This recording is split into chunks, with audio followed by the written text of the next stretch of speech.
నమస్తే SP news కి స్వాగతం. ముందుగా బులెటిన్ లో హెడ్లైన్స్.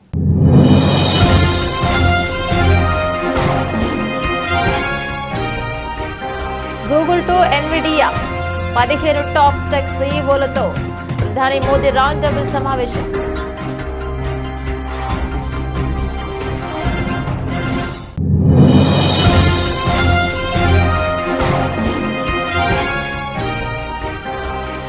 ఈ ఎన్నికల్లో ఓడిపోతే మళ్లీ పోటీ చేయను, ట్రంప్ కీలక ప్రకటన.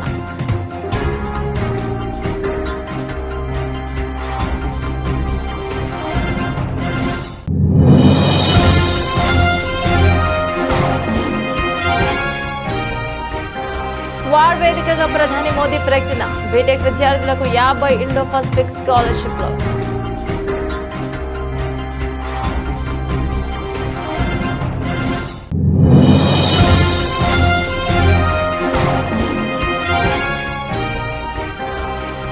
లడ్డు ప్రసాదం కల్తీ, శ్రీవారి ఆలయంలో శాంతి హోమం.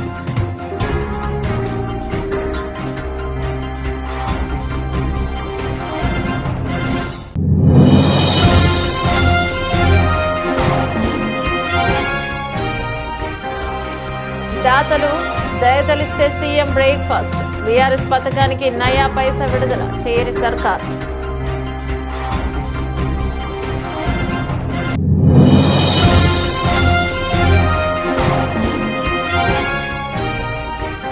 నూట 56 సినిమాలు, 537 పాటలు, 24,000 స్టెప్పులు. గిన్నిస్ బుక్ లోకి మెగాస్టార్.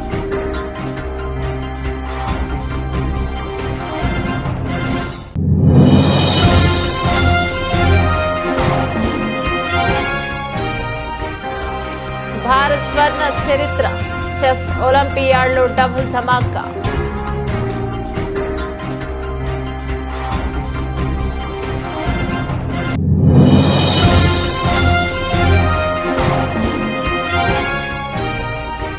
ఫైనాన్షియల్ గోల్స్ సాకారం కావాలంటే ఈ అడ్డంకులను అధిగమించాల్సిందే.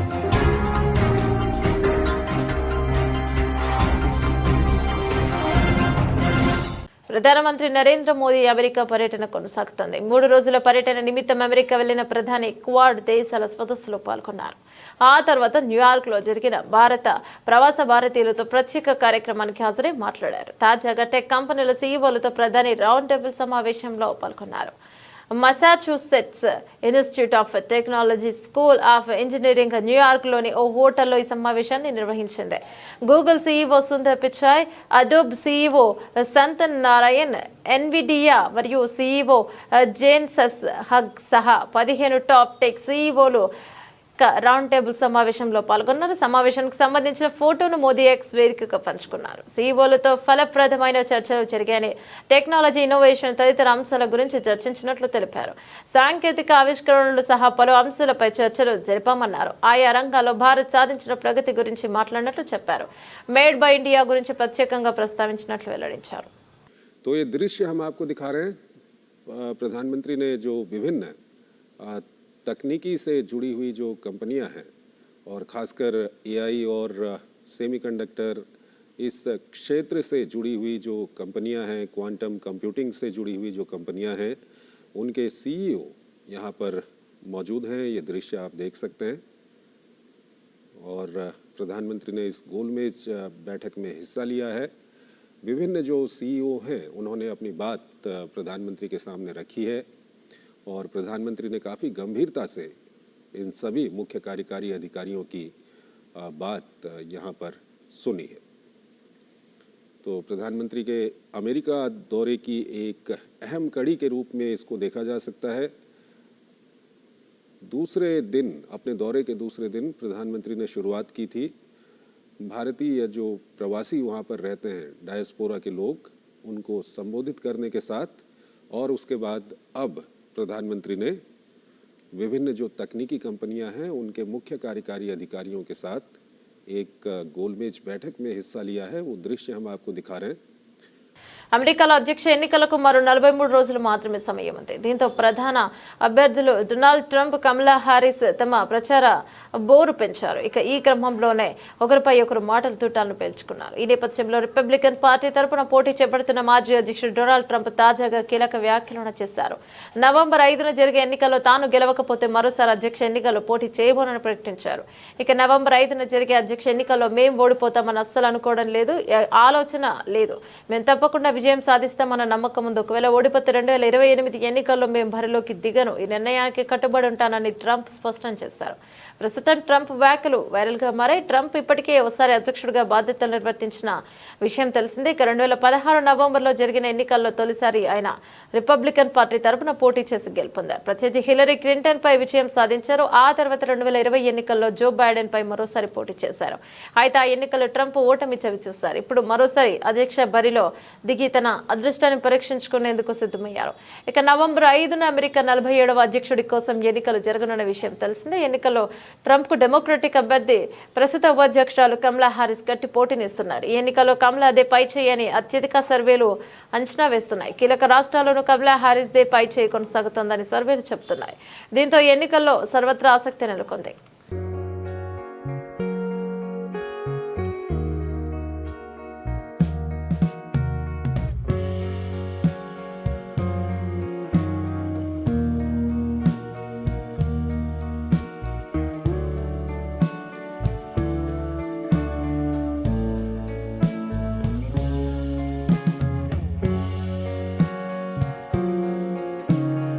క్వాడ్ కూటమి భాగస్వామ్య దేశాలు తమ దేశాల ప్రజల మధ్య సన్నిహిత సంబంధాలు, దేశాల మధ్య వ్యూహాత్మక భాగస్వామ్యంతో పాటు అనుబంధం బలోపేతానికి అంకితమై పనిచేస్తున్నామని సాంకేతిక కితాబులిచ్చాయి. ఇక ఇందులో భాగంగా క్వాడ్ భాగస్వామ్యం దేశంగా భారత్ ప్రధాని నరేంద్ర మోదీ కొత్త ఇనిషియేటివ్ ప్రారంభించారు.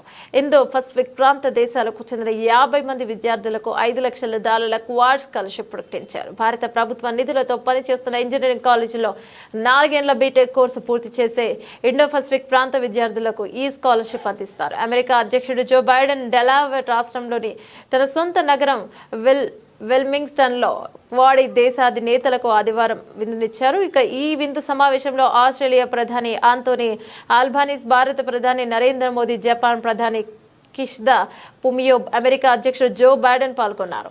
ఇక 4వ క్వాడ్ సదస్సు సందర్భంగా భాగస్వామ్య దేశాల అధినేతలు సూత్రప్రాయంగా సమావేశం నిర్వహించారు. फ्री, ओपन, इंक्लूसिव और प्रॉस्परस इंडो पैसिफिक हमारी साझा प्राथमिकता और साझा प्रतिबद्धता है. हमने मिलकर health security, critical and emerging technologies, climate change, capacity building जैसे क्षेत्रों में कई सकारात्मक और समावेशी इनिशिएटिव लिए हैं. हमारा मैसेज साफ है, Quad is here to stay, to assist, to partner and to complement. శ్రీవారి లడ్డు ప్రసాదం కల్తీ ఘటన నేపథ్యంలో ఆలయంలోని యాగశాలలో టీటీడీ శాంతి హోమం నిర్వహిస్తోంది.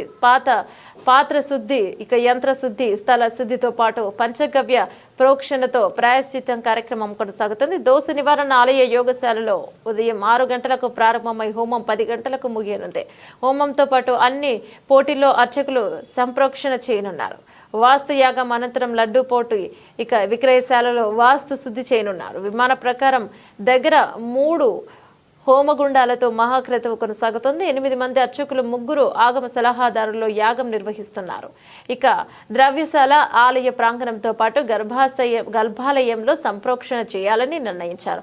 హోమం తర్వాత అర్చకులు పంచగవ్య ప్రోక్షణ నిర్వహిస్తున్నారు. కార్యక్రమంలో ఈవో శ్యామలారావు, అదనపు ఈవో వెంకయ్య చౌదరి పాల్గొన్నారు. ఈ సందర్భంగా ఈవో శ్యామలారావు మాట్లాడుతూ శ్రీవారి లడ్డూకు వాడే ఆవు నెయ్యిలో దోషం వల్ల అపచారం కలిగిందన్నారు. దీనికి ప్రాయశ్చిత్తంగా హోమం నిర్వహిస్తున్నట్లు చెప్పారు. హోమం తర్వాత అన్ని పోటుల్లో సంప్రోక్షణ చేస్తామన్నారు. ఇక కాగా లడ్డు పవిత్రత, దోష పరిహారం కోసమే యాగం నిర్వహిస్తున్నామని అర్చకులు అన్నారు. సందేహాల నడుమ ముందుకు సాగలేమని, అందుకే శాంతి యాగం నిర్వహిస్తున్నామని ఆలయ అర్చకులు రామకృష్ణ దీక్షితులు చెప్పారు.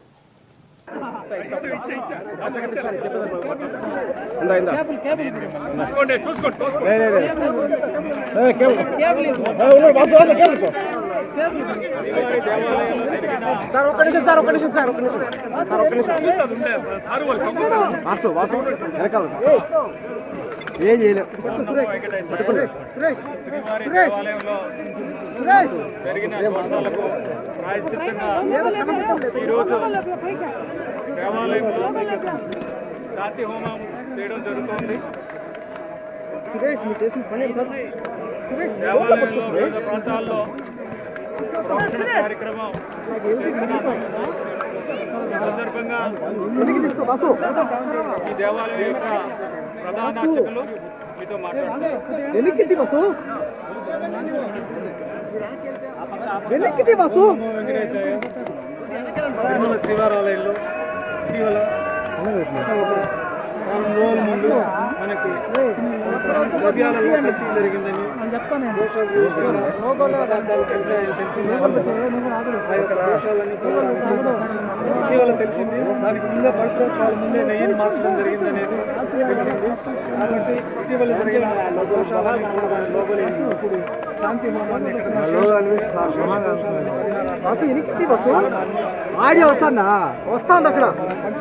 విద్యారంగంలో ఉన్నతమైన విద్యా ప్రమాణాలు పెంచేందుకు అపారమైన అనుభవంతో ఎమ్మెల్సీ ఎన్నికల బరిలో దిగనున్నట్లు మానేరు విద్యా సంస్థల అధినేత కడారి అనంతరెడ్డి స్పష్టం చేశారు.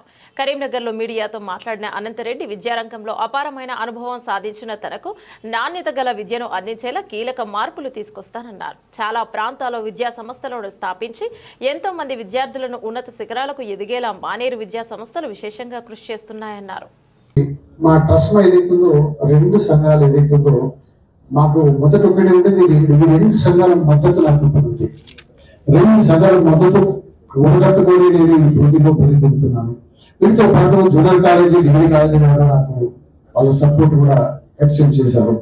2 సంఘాల విషయంలో ఇక్కడ ఉన్న ఒక సమయం కనపడతా ఉంది. ఇంకో సంఘంలో బయట కూర్చున్నాను అక్కడ. 2 సంఘాలు తీసుకొని ప్రెసిడెంట్ సెక్రటరీ తీసుకొని నా ప్రొఫైల్ ఇవ్వడానికి కిషన్ రెడ్డి గారి దగ్గరికి పోవడం జరిగింది. ఎందుకంటే నేను బీజేపీ టికెట్ కోసం నేను ట్రై చేస్తాను. పోయినప్పుడు మా 2 సంఘాలు కలిపి మీరు అనంతరెడ్డి గారికి మీరు టికెట్ ఇస్తే 200% గెలిపించేస్తాము అని వారికి చెప్పడం జరిగింది. ఎందుకు నేను బీజేపీ ఎందుకంటున్నా అనేది గతంలో ఒకసారి నాకు ఒక అనుభవం. పోయిన 2018లో సేమ్ ఎమ్మెల్సీ ఎలక్షన్ జరిగినప్పుడు మీ అందరికీ తెలుసు. మేమంతా KG to PG Narsapur BRS MLA Sunitha Laxma Reddy నివాసంపై కాంగ్రెస్ గుండాలు దాడికి పాల్పడ్డారు. ఇటుకలు రాళ్లతో విధ్వంసం సృష్టించారు. మెదక్ జిల్లా శివంపేట మండలం గోమారం గ్రామంలోని ఎమ్మెల్యే నివాసం వద్ద ఆదివారం అర్ధరాత్రి హంగామా చేశారు. వినాయక నిమజ్జనం అడ్డు పెట్టుకుని గ్రామంలోని కాంగ్రెస్ నాయకులు ఎమ్మెల్యే ఇంటి ముందు పటాకులు కాల్చారు. అయితే ఆ ఇంట్లో ఉంటున్న మందీప్ గౌడ్ అనే యువకుడు ఇదేంటని అడిగితే అతనిపై దాడి చేశారు. ఇంతతో ఆగకుండా ఇంటిపైన ఇటుకలు విసిరారు. దీంతో బీఆర్ఎస్ నాయకులు ఎమ్మెల్యేల ఇంటి వద్దకు చేరుకొని కాంగ్రెస్ నాయకులతో వాగ్వాదానికి దిగారు. విషయం తెలుసుకున్న పోలీసులు ఇరు వర్గాలను చెదరగొట్టారు. రాత్రిపూట్ల దాడులు చేయడం కాంగ్రెస్ నాయకుల పిరికిత్తనం అని బీఆర్ఎస్ నేతలు విమర్శించారు. దాడికి నిరసనగా ఎమ్మెల్యే అనుచరులు, బీఆర్ఎస్ కార్యకర్తలు భారీ ర్యాలీ నిర్వహించారు.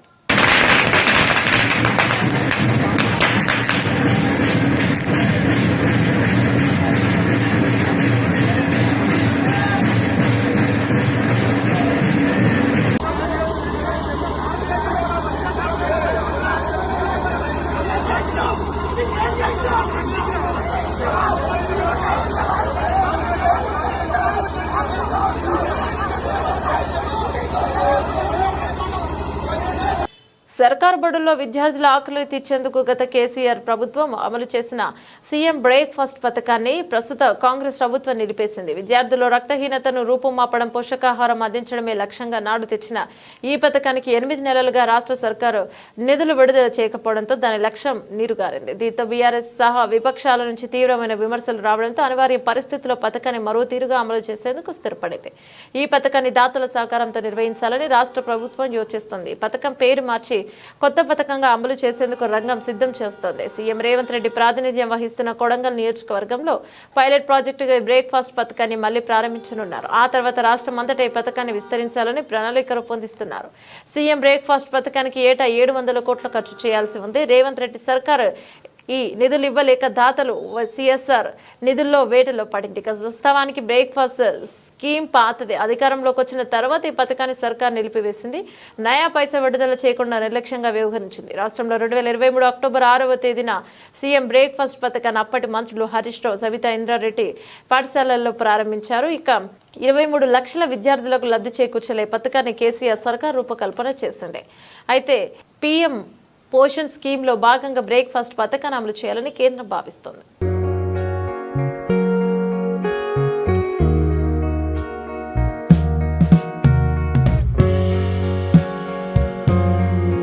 మారేడుమిల్లి మండలం జలతరంగిణి వాటర్ ఫాల్స్ వద్ద ఏలూరు ఆశ్రమ మెడికల్ కాలేజీకి చెందిన 5 విద్యార్థులు గల్లంతయ్యారు. ఒక్కసారిగా వర్షం పడి వాగు ఉధృతంగా రావడంతో గల్లంతైన విద్యార్థులు వారిలో 4 అమ్మాయిలు, 1 అబ్బాయి ఉన్నారు. 2 అమ్మాయిలు ఆచూకీ లభ్యమైంది. రంపచోడవరం ఏరియా ఆసుపత్రికి తరలించారు. 1 అమ్మాయిని మెరుగైన వైద్యం కోసం రాజమండ్రి GGH కు తరలించారు. 2 అమ్మాయిలు, 1 అబ్బాయి ఆచూకీ తెలియాల్సి ఉంది. విద్యార్థుల ఆచూకీ కోసం మారేడుమిల్లి పోలీసులు గాలింపు చర్యలను చేపట్టారు. విహారయాత్రకు మొత్తం 13 మంది విద్యార్థులు వచ్చారు. 10 మంది అమ్మాయిలు, 3 అబ్బాయిలు వచ్చారు.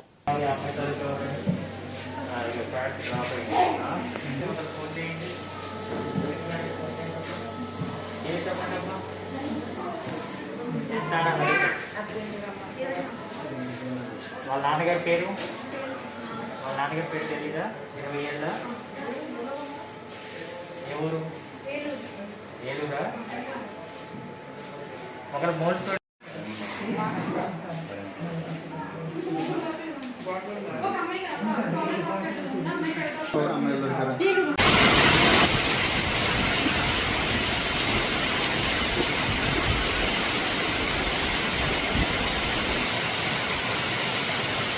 తిరుమల శ్రీవారి లడ్డు వైసీపీ అధ్యక్షుడు మాజీ ముఖ్యమంత్రి వైఎస్ జగన్ లేఖ ప్రధాని నరేంద్ర మోదీకి లేఖ రాశారు. వాస్తవాలు నిగ్గు తేల్చాలని లేఖలో రాశారు. రాజకీయాల కోసం చంద్రబాబు టీటీడీ ప్రతిష్టను దిగజార్చి ఆరోపిస్తున్నారని, ముఖ్యమంత్రి వ్యాఖ్యల వల్ల స్వామివారి కోట్లాది మంది భక్తుల మనోభావాలు దెబ్బతింటున్నాయని, సీఎం పదవి ప్రతిష్టను దిగజార్చుకుంటూ విధంగా వ్యవహరించారని ఫిర్యాదు చేశారు. టీటీడీ సాంప్రదాయాలపై అనుమానాలు పెంచే విధంగా మాట్లాడారని, సున్నితమైన అంశాన్ని రాజకీయ అవసరాల కోసం వాడుకున్నారని పేర్కొన్నారు. టీటీడీ ప్రతిష్టను దిగజార్చిన చంద్రబాబు బుద్ధి చెప్పాలని లేఖలో డిమాండ్ చేశారు. చంద్రబాబు రికార్డ్ నేను ఊహించింది కాదు. డాన్స్ పై నాకున్న ఆసక్తి ఈ అవార్డును నాకు దక్కేలా చేసిందని భావిస్తున్నా. తొలి నాళ్ళలో నటన కంటే డాన్స్ నే ఎక్కువ ఇష్టపడేవాడిని. రేడియోలో పాటలు వింటూ డాన్స్ చేస్తుండేవాడిని. ఎన్సీసీలో చేరాక కూడా భోజనం పూర్తయ్యాక ప్లేట్ తో డప్పు కొడుతూ స్టెప్పులు వేసేవాడిని. నటుడిగా తొలి అడుగులు పడుతున్న రోజుల్లో డాన్స్ చేస్తూ కాలు జారి కింద పడిపోయాను. అప్పుడు లొకేషన్ లో ఉన్న సావిత్రి, నరసింహారాజు, రోజారమణి నన్ను చూసి అయ్యో అంటూ జాలి పడుతుంటే కింద పడ్డ నేను సమయస్ఫూర్తితో దాని నాగిని డాన్స్ గా మార్చేశా. అప్పుడు అందరూ తెగమెచ్చుకున్నారు అంటూ జ్ఞాపకాలను నెమరువేసుకున్నారు. అగ్ర నటుడు చిరంజీవి ఆయన కీర్తి కిరీటంలో మరో కిలికితు రాయి వచ్చి చేరింది. ఇక చిరంజీవి గిన్నీస్ వరల్డ్ రికార్డ్స్ లో స్థానం సంపాదించారు. 156 సినిమాలు, 537 పాటలు, 24,000 స్టెప్పులతో ప్రేక్షకుల్ని విశేషంగా అలరించిన ప్రముఖ నటుడిగా ఆయనకు ఈ గౌరవం దక్కింది. సందర్భంగా ఆదివారం హైదరాబాద్ లో నిర్వహించిన కార్యక్రమంలో గిన్నీస్ వరల్డ్ రికార్డు ప్రతినిధుల సమక్షంలో చిరంజీవికి బాలీవుడ్ నటుడు అమీర్ ఖాన్ అవార్డును ప్రదానం చేశారు. ఈ సందర్భంగా తన డాన్స్ ప్రస్థానాన్ని చిరంజీవి గుర్తు చేసుకున్నారు. తనలోని డాన్స్ స్కిల్ తెలుసుకుని ప్రాణం ఖరీదులో ఇక నా కోసం ప్రత్యేకంగా డ్యూయట్ ని క్రియేట్ చేశారు క్రాంతి కుమార్. నా డాన్స్ కోసం ప్రేక్షకులు థియేటర్లోకి వస్తున్నారంట. అప్పటి దర్శక నిర్మాతలకు డిస్ట్రిబ్యూటర్ లింగమూర్తి నన్ను రికమెండ్ చేసేవారు. నా డాన్స్, నా పాటలు ఇవే నా విజయంలో కీలక పాత్ర పోషించాయి. ప్రపంచ ఖ్యాతిగాంచిన గిన్నిస్ రికార్డ్స్ లో నాకు చోటు దక్కడం భాగ్యంగా భావిస్తున్నా. ఒక్క ఫోన్ కాల్స్ తో ఆహ్వానించగానే నేను వేడుక విచ్చేసిన మిత్రుడు అమీర్ ఖాన్ కు ధన్యవాదాలు అన్నారు చిరంజీవి. అమీర్ ఖాన్ మాట్లాడుతూ నేను చిరంజీవికి పెద్ద అభిమానిని. ఈ వేడుకకు పిలిచినప్పుడు విజ్ఞప్తి కాదు, ఆర్డర్ చేయండి అని చెప్పాను. ఈ వేడుకలో భాగమైనందుకు ఆనందంగా ఉంది. ప్రతి పాటను ఆస్వాదించి నర్తిస్తాయారన్న అందుకే ఈ గౌరవం అని కొనియాడారు. ఇంకా కె రాఘవేంద్రరావు, అల్లు అరవింద్, ఏ కోదండరామరెడ్డి, బి గోపాల్ మరియు తమారెడ్డి భరద్వాజ్, శ్యాంప్రసాద్ రెడ్డి, గుణశేఖర్ మరియు బాబీ, జమినీ కిరణ్, మైత్రి, రవిశంకర్ కూడా ఈ వేడుకల్లో పాల్గొన్నారు. BRS working president Kalvakuntla Taraka Ramarao తన ఎక్స్ ట్విట్టర్ ద్వారా గిన్నిస్ వరల్డ్ రికార్డులో స్థానం దక్కించుకున్న అగ్రనటుడు చిరంజీవికి అభినందనలు తెలిపారు. అరంగేట్రం నుంచి ఆధిపత్యం వరకు చిరంజీవి గారి నట ప్రయాణం ఇక అపురూపమైనది. 1978లో ఇదే రోజున ప్రాణం ఖరీదు సినిమాతో ఆయన తెలుగు తెరపై మెరిశారు. 46 ఏండ్ల అన్నిరత సాధ్యమైన ఆట ప్రస్థానంతో తెలుగు సినిమాపై తనదైన ముద్ర వేశారు. తెలుగు ఇండస్ట్రీలో ఇక తెలుగు సినిమా గర్వించదగ్గ మహానటుడిగా గొప్ప స్టార్గా అవతరించిన ఆయనకు గిన్నిస్ రికార్డులో స్థానం దక్కడంతో అభిమాన లోకం పండుగ జరుపుకుంటోంది. 156 సినిమాలు, 537 పాటలు, 24,000 డాన్స్ మూమెంట్లు, లెక్కలేని జ్ఞాపకాలు, కొన్ని కోట్ల మందిని 2-3 తరాలుగా మీరు స్ఫూర్తి నింపుతూనే ఉన్నారు. అభినయంతో నేటికి మమ్మల్ని మంత్రముగ్ధుల్ని చేస్తున్నారు. మీరు ప్రైడ్ ఆఫ్ తెలుగు సినిమా అంటూ కేటీఆర్ తన ఎక్స్ ట్విట్టర్ ద్వారా చిరంజీవిని కొనియాడారు. ఇంకా ఇరు రాష్ట్రాల ముఖ్యమంత్రులైన రేవంత్ రెడ్డి, చంద్రబాబు కూడా చిరంజీవికి శుభాకాంక్షలు అందించారు. So I would like to invite Mr. Chiranjeevi to the centre of the stage to accept this prestigious Guinness World Records title. Wow, now is the moment we witness megastar Chiranjeevi Garu receive the Guinness World Record presentation for the most prolific actor and iconic dancer for over 24,000 moves. I request our guest of honor, Amir Khan sir, to join hands along with Mr. Richard in receiving this. Ladies and gentlemen, it's happening. It's happening. Guinness World Record has been honored to Padma Vibhushan megastar Chiranjeevi Garu for being the most prolific film star in Indian film industry, actor and dancer. Megastar Chiranjeevi Konidela. 22nd of September 2024. History is made. ప్రతిష్టాత్మక chess ఒలింపియాడ్లో భారత పురుషుల మహిళల జట్టు సరికొత్త చరిత్రను లెక్కించాయి. 2 విభాగాలను భారత అగ్రస్థానాన నిలిచి స్వర్ణాలు గెలుచుకుంది. బుడాపెస్ట్ వేదికగా జరిగిన 45వ చెస్ ఒలింపియాడ్లో ఓపెన్ విభాగంలో దొమ్మరాజు గుకేష్, ప్రజానంద, రమేష్ బాబు మరియు విదిత్ గుజరాతీతో పాటు తెలంగాణ యువ గ్రాండ్ మాస్టర్ అర్జున్ ఇరిగేసితో కూడిన భారత జట్టు 3-5-0.5తో స్లోవేనియాను ఓడించి స్వర్ణాన్ని కైవసం చేసుకుంది. యుఎస్ఏ, ఉజ్బెకిస్తాన్ 2-3 స్థానాల నుంచే మహిళల విభాగంలో ద్రోణవల్లి, హారిక, వైశాలి, రమేష్ బాబు, దివ్యా దేశ్ముఖ్, వంతిక అగర్వాల్ బృందం 3.5-0.5తో అజర్బైజాన్ చిత్తు చేసింది. కజకిస్తాన్, యుఏఈ రక్తం కాంస్యం గెలిచాయి. 97 ఏండ్ల ఈ టోర్నీ చరిత్రలో స్వర్ణం గెలవడం భారత్కు ఇదే ప్రథమం. మెయిన్స్ కేటగిరీలో 2014-2022 ఎడిషన్లో భారత్ కాంస్యం గెలుచుకోగా ఉమెన్స్ కేటగిరీలో 2022లో కాంస్యం దక్కడమే ఇప్పటిదాకా అత్యుత్తమ ప్రదర్శన. ఒక చెస్ ఒలింపియాడ్లో ఈవెంట్లో ఒక దేశానికి ఓపెన్ ఉమెన్ 2 స్వర్ణాలు రావడంలో ఈ టోర్నీలో చరిత్రలో ఇది రెండోసారి మాత్రమే. సుమారు 190 దేశాలు పోటీపడ్డ చెస్ ఒలింపియాడ్లో భాగంగా భారత అపజయమే లేకుండా టైటిల్ను గెలిచింది. 11 రౌండ్ ఉండే ఈ టోర్నీలో భారత పురుషుల బృందం వరుసగా 8 రౌండ్లు గెలిచింది. 9వ రౌండ్ ఉజ్బెకిస్తాన్ డ్రా చేసుకోగా 10వ రౌండ్లో టాప్ సీడ్ అమెరికాకు ఓడించింది. 11 రౌండ్లకు గాను భారత్ ఖాతాలో 21 పాయింట్లు, రౌండ్కు 2 దక్కడం విశేషం. మహిళల జట్టు వరుసగా 8 రౌండ్లు నెగ్గి 9వ రౌండ్స్ను డ్రా చేసుకుంది. తిరిగి 10-11 రౌండ్లలో పై చేయి సాధించింది. 11వ రౌండ్లలో అమ్మాయిలు 19 పాయింట్లు దక్కించుకున్నారు. అద్భుతమైన ఆట తీరుతో 45వ చెస్ ఒలింపియాడ్ను భారత్ కైవసం చేసుకుంది. సరికొత్త స్వర్ణ ఆదాయాన్ని లిఖించిన భారత్ పురుషుల మహిళల బృందానికి హ్యాట్స్ ఆఫ్.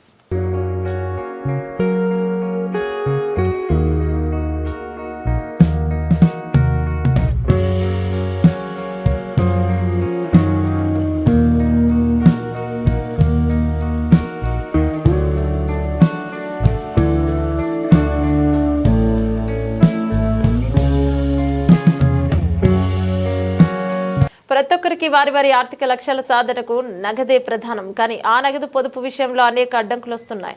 అందుకే పట్టుదల, క్రమశిక్షణ, సరైన వ్యూహాలు ఉండాలి. అప్పుడే ఫైనాన్షియల్ గోల్స్ సాకారం కాగలవు. అసలు ఆర్థిక లక్ష్యాల సాధనను ఏవి పక్కదారి పట్టిస్తున్నాయో చూస్తే క్రమశిక్షణ లేకపోవడం వల్ల ఆర్థిక లక్ష్యాల సాధన జటిలంగా మారుతుంది.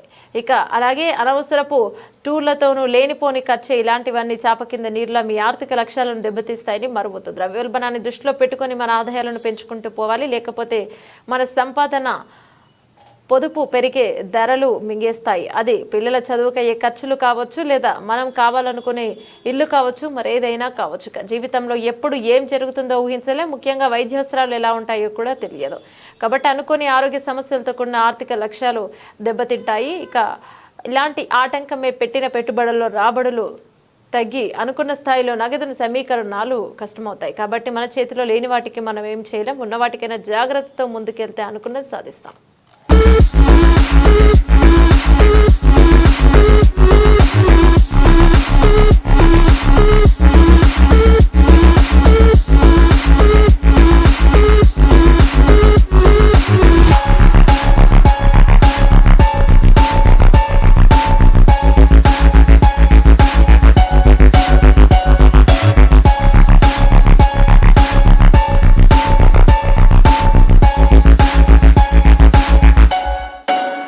బులెటిన్ ముగించే ముందు హెడ్లైన్స్ మరోసారి.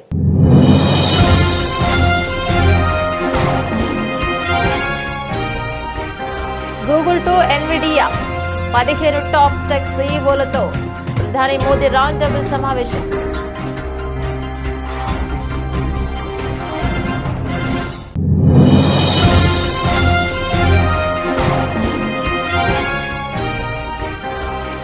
ఈ ఎన్నికల్లో ఓడిపోతే మళ్లీ పోటీ చేయను, ట్రంప్ కీలక ప్రకటన.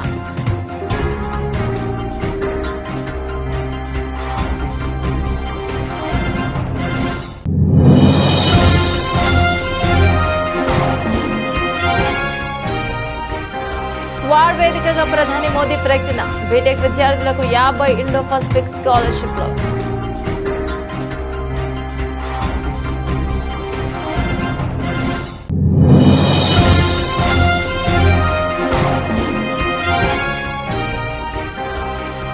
లడ్డు ప్రసాదం కల్తీ, శ్రీవారి ఆలయంలో శాంతి హోమం.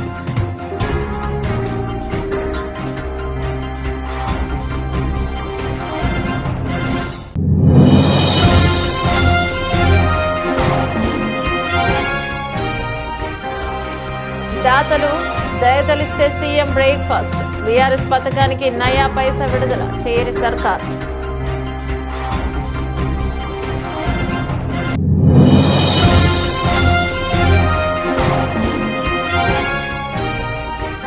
నూట 56 సినిమాలు, 537 పాటలు, 24,000 స్టెప్పులు. గిన్నిస్ బుక్ లోకి మెగాస్టార్.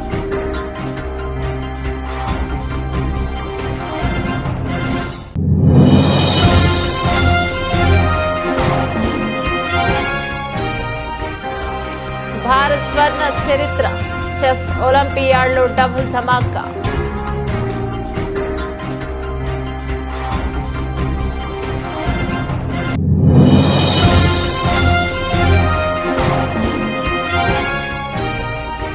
ఫైనాన్షియల్ గోల్స్ సాకారం కావాలంటే ఈ అడ్డంకులను అధిగమించాల్సిందే.